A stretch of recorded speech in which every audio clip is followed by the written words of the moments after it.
Hello, my Bill 5000 Nation. How's everyone doing today? Hopefully, everyone's having a great day. If not, hope it gets better from here. We are back with another That Chapter. This one is titled The Disturbing Case of Douglas Garland.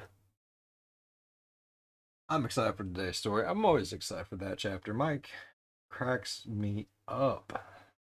Alright, go ahead. Turn them lights down low. Put on something comfy. Cup with someone special.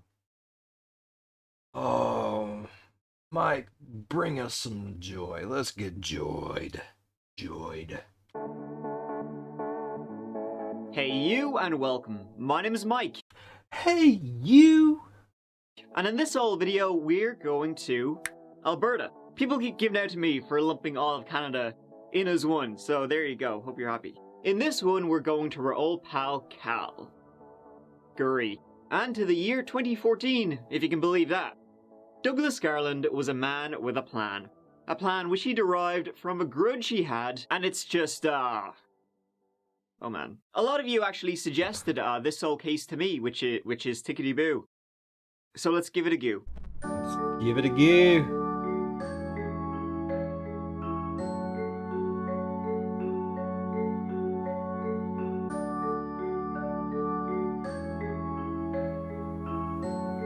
It's a house in the southwest of Calgary, in the Park Hill neighborhood that this all began. Well, you know, it had actually been bubbling for a while, unbeknownst to most, but this is when we'll begin. Jennifer O'Brien, a busy mother with 3 young lads, was popping by that address on the Monday morning of June 30th.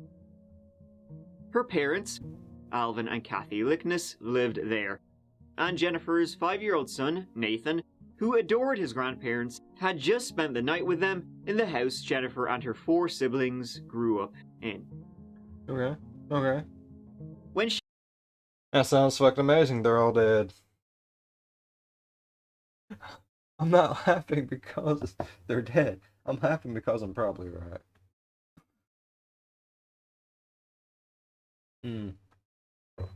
Something's gonna get fuckered. Alright now. She arrived, the door was open. She walked in carrying her young baby in her arms, and she could instantly tell something was wrong.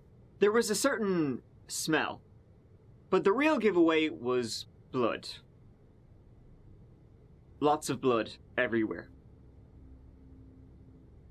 The beds, the walls, floor cabinets. But with all that, there were no bodies. Instead, drag marks, and Alvin, Kathy, and young Nathan were nowhere to be found. Jennifer immediately called her husband, telling him that, you know, somebody killed her son and parents and had taken the bodies with them wherever they went. She then called the police, who, the first thing they said to Jennifer was, "Get inside your car, lock the door."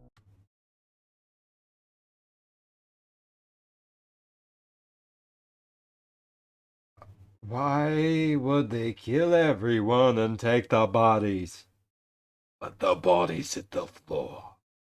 No, but why? Why? It would have to be brutal. There's blood everywhere.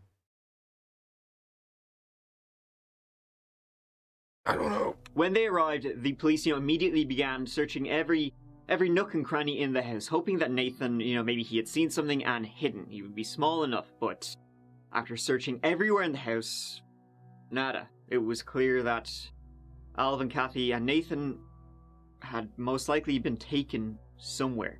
They found on the side door a lock which had been tampered with. Seems how whoever did this, well, they popped in that way. No DNA or evidence relating to the perpetrator was found. In fact, they discovered diddly squat at the house at this stage. The blood matched that of all 3 people who were known to have been in the house, and a tooth was discovered which may have belonged to Alvin. A missing persons investigation began. An Amber Alert was issued for missing Nathan. This, no shit Sherlock, was pretty quickly just about everywhere. Out of that incredible story in Calgary, the one the whole country is watching, the disappearance of a 5-year-old boy and his grandparents. You are our superhero right now, and we're going to bring you home very soon. The father of missing 5-year-old Nathan O'Brien breaking down as the entire family pleads for help locating their son and the child's. I could never do that.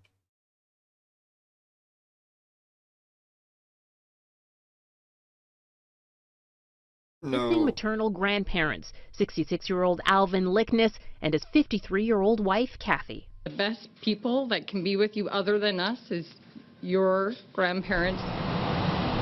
An Amber Alert was issued Monday after Nathan's mother went to pick him up at his grandparents' Calgary home and found the trio was gone. There are signs they did not leave their home voluntarily. Police insist they still have hope that all three will be found alive. Bro, I don't know if there's fucking blood everywhere. Oh, God. Tips came pouring in, soaking them up, and the police got loads of videos and CCTV from nearby homes and businesses. Folks were pitching in to try and, help solve such a horrific crime. But nobody actually knew anything. And there were a lot of people to speak with. So it's believed that the crime happened on Sunday night, but on the Saturday and Sunday, that weekend, Alvin and Kathy had held like an estate sale. They were selling off all their stuff as they were moving out of Calgary. So it could have been, something to do with that. Someone just waltzed in, having a goo. Maybe they came back later that night. Seems like it could be something. Dozens who were at the Lickness. See, I don't like any of that.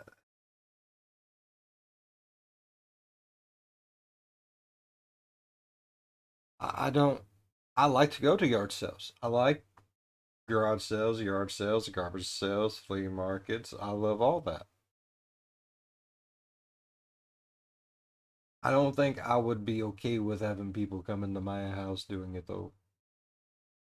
I don't like. Mad props to the ones that can. I just don't. Yeah. Yeah, no. This weekend estate sale responded to investigators' request to stop by the community center with photos of their purchases. For days, police have been pouring through this home. We can now confirm that a violent crime occurred in that residence. Based on the evidence, I would say that somebody would be in medical distress. See, Jennifer had actually been there that night with her baby and was going to go stay in her parents' house with Nathan, but by about 11:15 p.m., her baby just wouldn't settle, so she left her parents' gaff. Nathan stayed, and then a couple of hours later, it seems somebody broke in and... Coincidentally. It was 4 days later that the police released their first lead to the public. It was a green truck, a late 80s, possibly early 90s Ford F-150, and it had been on the street outside the house the night... Well, what happened happened. We begin with breaking news and a possible new lead in the search for missing 5-year-old Nathan O'Brien and his grandparents. Police releasing photos of this truck that they're looking for. They're looking to identify the truck and the driver of the vehicle, who they say may have information about the three missing, Nathan and his grandparents. Now, releasing that image turned out to be a very smart move, because not long after, the authorities... they got a call saying, yep, I know that truck. In fact, I'm looking at the bloody, maybe literally bloody thing right now. That truck belonged to their very own brother. The person who called was the sister of that brother, and her name was Patty Garland. Her brother's name was Douglas Garland. She... Yep, that's the murder. See, right there. Douglas Garland. Yeah. Don't you just love it when things just line up like that?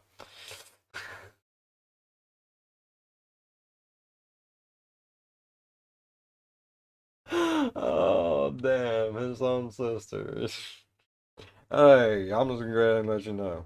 I've seen that truck. I can tell you exactly where it is. Where right there. And the person who's driving it is in that room right there, starting up a storm. And yeah, I can tell you exactly the address. You come here, arrest him, get him out of my damn house. Was looking at that Ford F-150 because she was staying at her parents' house, where her brother lived. See, she had come from her home about 3 hours away with her partner, Alan Lickness. and Alan Lickness, who was trying to find his parents and his nephew. Douglas was taken in for questioning by the police. He wasn't saying anything, and a search was quickly undertaken on the 40-acre property where the Garlands lived. This was their strongest lead yet, and out here in the countryside, well, it's the perfect place to hide somebody. The police were hoping someone might still be alive, and, they had been kidnapped. But ultimately, no one was found. But some things were. A duffel bag inside, handcuffs, knife, club. Role-playing? I don't think so, and so they kept searching the farm. Oh, damn. It is hot, exhausting, and frustrating work. A fourth day of scouring fields for anything, big or small. We do know police are holding Douglas Garland, whose parents own land near where today's search took place. There's no indication otherwise, so we are hopeful that we will find them alive. One thing they did find was a burning barrel. Inside looked like nothing but ash. Over 300 officers would get involved in the search, combing through nearby fields and wetlands. The farm was in Airdrie, 30 minutes north of Calgary, so everything in between was turned over. In the meantime, though, Douglas was arrested. Not on, murder or anything like that. Not yet, though. He was certainly, in the crosshairs. No, he was arrested on identity theft charges.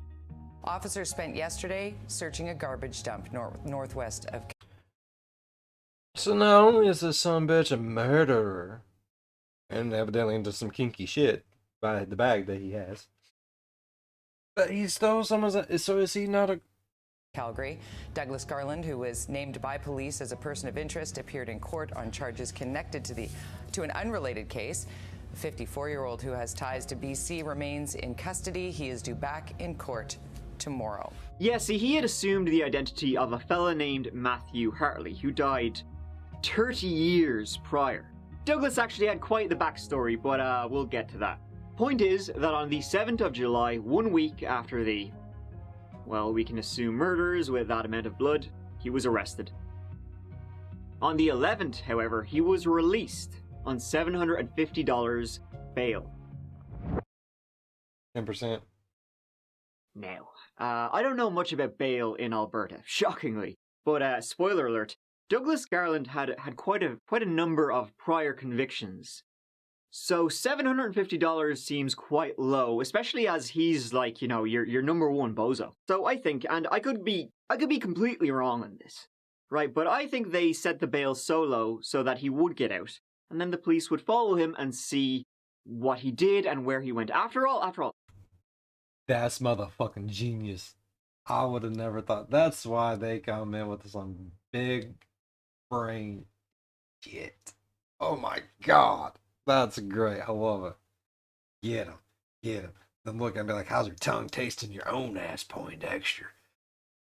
The chances of, Alvin, Kathy, and Nathan being still alive was very, very low, especially after that amount of blood was found in a house. But if he did have them somewhere, he would probably go there. So when they released him, they were like, all right, Doug, D-back. You listen here. You listen to me. You better pinky promise that you're not going to go back to that farm in Airdrie, right? If he went back, he'd be up shit creek. And he said, yeah, I'm not going to go back there. I'll go to a motel or something. Just lay low. Be good. Did he? No, of course he didn't. Instead, he tried to sneak back onto the farm, crawling through like the bushes and shit. Roll the clip. As usual, this is a one-man infiltration mission.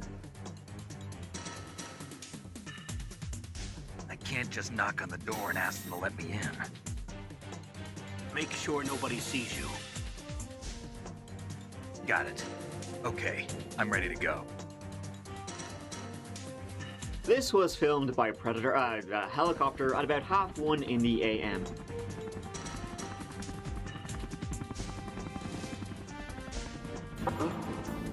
What was that noise? It was later that day that Douglas was charged with 2 counts of first-degree murder and 1 count of second-degree murder. It's like watching Something off of Grand Theft Auto 5. You know the mission with Trevor and Franklin in the helicopter where they're trying to find the car? Donut? Donut?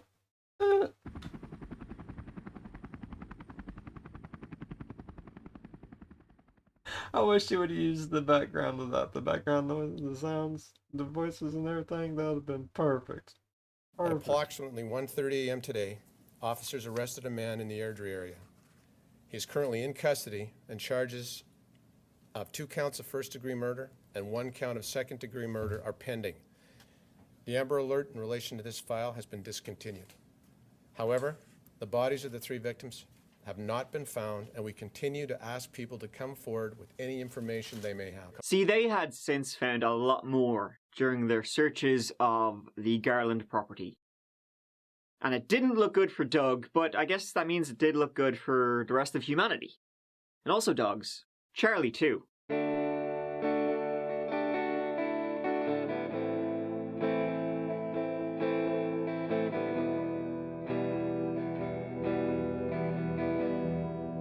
Inside that burn barrel, under the ash, they found bits of bone, teeth, and a pair of glasses. They were unable to determine who owned the glasses, but it was either Alvin or Kathy.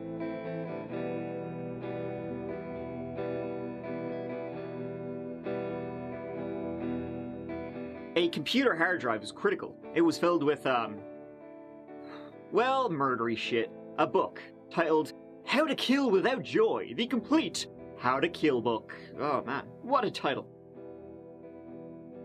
The Death Dealer's Manual, an autopsy book, photos of people in adult diapers.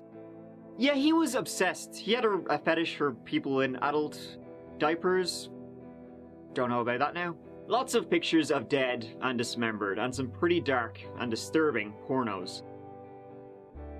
On his Google history, stuff like most painful torture, human dissection, bone grinder, blood removal solution, and information on how to crack the lock that was found, well, cracked at the scene. In the house, knives, gun parts, shackles, some in child size, more adult diapers, teeth fragments, bits of bone, blood-stained footprints that matched those found at the crime scene, wigs, 89 pairs of both men and women's shoes, a straitjacket, and meat hooks, on which was DNA of all 3 victims.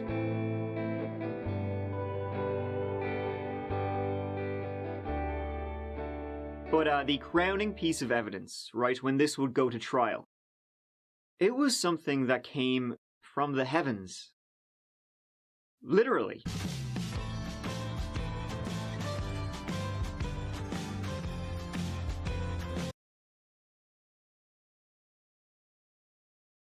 So he hung the grandparents and that poor baby up on meat hooks.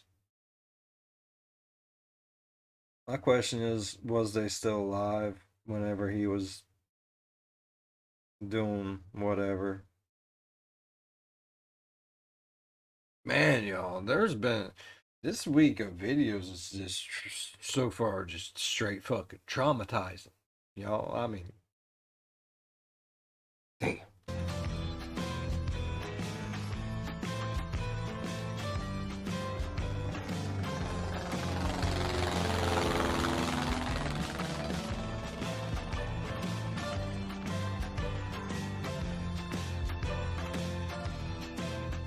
At 9:30 a.m. on the 1st of July, the day after the scene at the house was discovered, a surveyor's plane was flying over Airdrie, snapping away pics of the town and surrounding countryside. It would take a picture every 3 seconds, and one of the photos was directly over the Garland farm. It showed 3 bodies lying face down on the ground near sheds. 2 were big enough to be adults, naked with a cloth over their waist. They appeared to have been decapitated. The third was smaller, a child size, and lying to the side. When the plane flew over again, a day later, they were gone. So why did this happen? Yes. Well, there's no good reason, but I'll give you Doug's.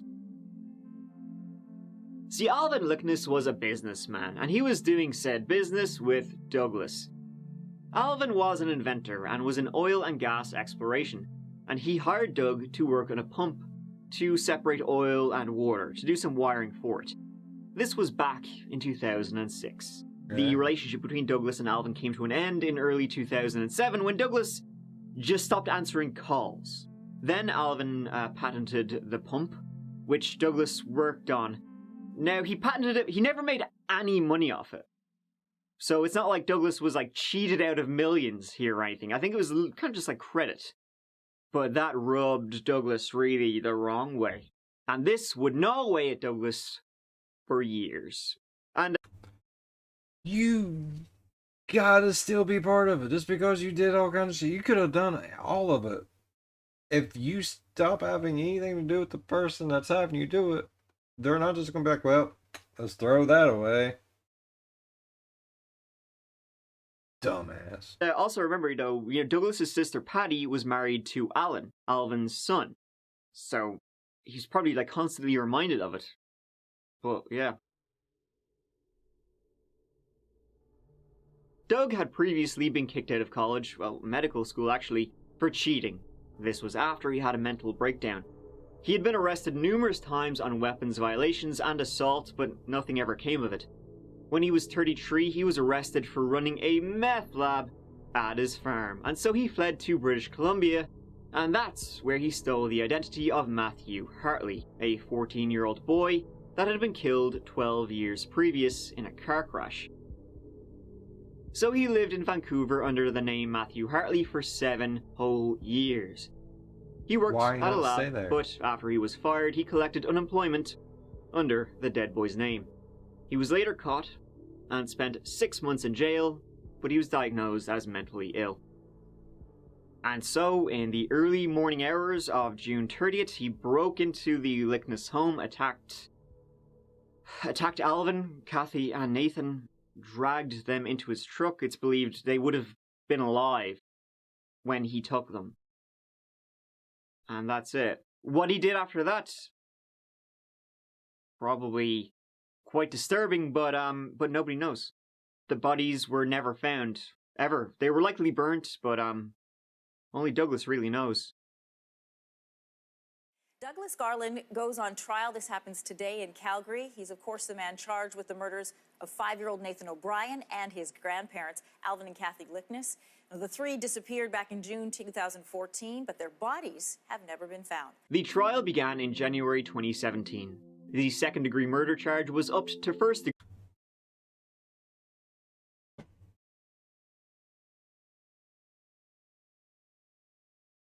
So they seen the bodies on the plane pictures, right? Still don't know where the bodies are. This piece of shit's not going to tell them. Can't give that family the closure of burying their loved ones, of their child and parents and grandparents. You are trash, sir. And I hope you get a very, very long time in prison. And I hope that long time in prison is full of love.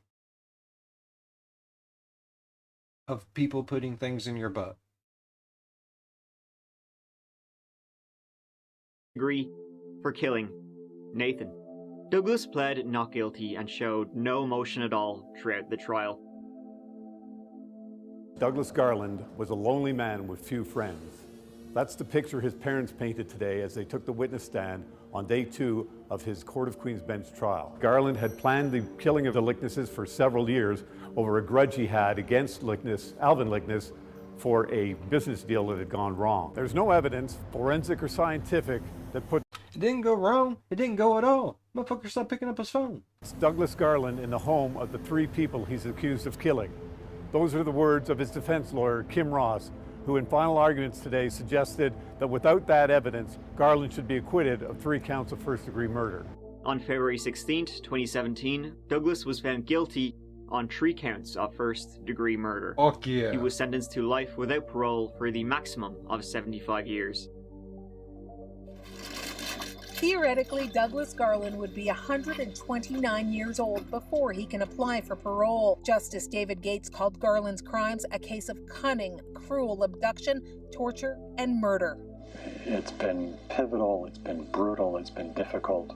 I think people are going to feel some sense of relief in the outcome now, but it's a story that's going to stick with Calgarians for a long time yet. In her victim impact statement, Jennifer O'Brien, who lost parents and a son, said, "I take comfort in knowing that Douglas Garland will be locked up for life."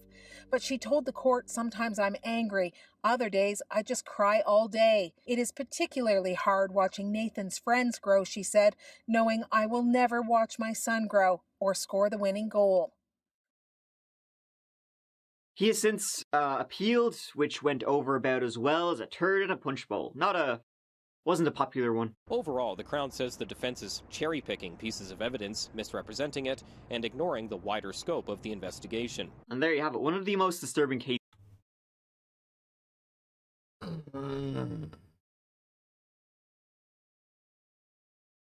Feel so bad for that poor lady.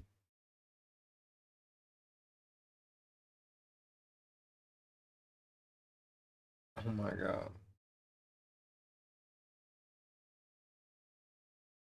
That's going to change your relationship with everything from there on out. Probably even with the baby, like if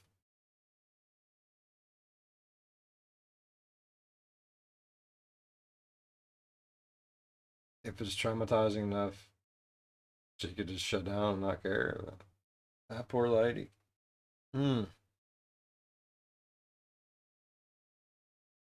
Pieces I've covered lately, I think for sure.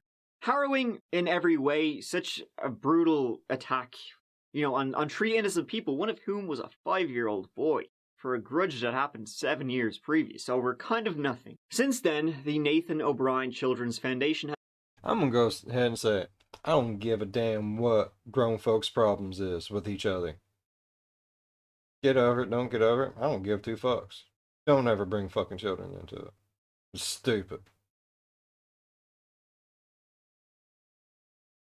Leave kids the fuck out of it. Period. That's bullshit. Has been set up in his memory, which you'll love to see. To end, I should point out that on the day Douglas was convicted, when he was brought to prison, he was attacked by several inmates. Quote, "It's alleged several men assaulted the 57-year-old man, causing serious injuries." Garland himself looked much the same in court, but hunched over and having trouble to walk. As it has also been reported, he's been assaulted in prison multiple times since his 2017 conviction. Which you also love to see. Bro, you don't even fucking know how much I love to see that. This is my fucking happy face. Yay. Oh, that's it. I'm going out on Thank you so much for watching. Thank you. I really appreciate it. I'll see you as always, sure, real soon in the next one. Till then, take care of yourselves. You take care of yourself too, Mike. Oh, bro, that was awful. Oh my God. It was horrendously just awful. I feel bad for everyone involved except for the dude that got the shit beat out of him. Because he fucking deserves it. He does. I have no sympathy. I'm not going to lose no sleep. I'm probably actually going to sleep so much better tonight. Yeah. Knowing that the rest of his life he's going to be in prison getting the living shit beat out of him and things going into his boom. Oh, happy day. Alright. If y'all enjoyed today's video as much as I did, please go down there, leave a like. You know you want to. I'll give you a second. That's long enough. If you're a fan of the spooky, scary, strange, deranged,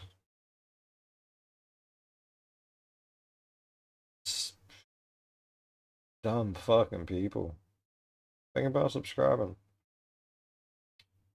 We hear stories about people like that a lot. As always, be good to one another. I'll see you in the next one. Bye bye. Mike, that was a fucked up story, but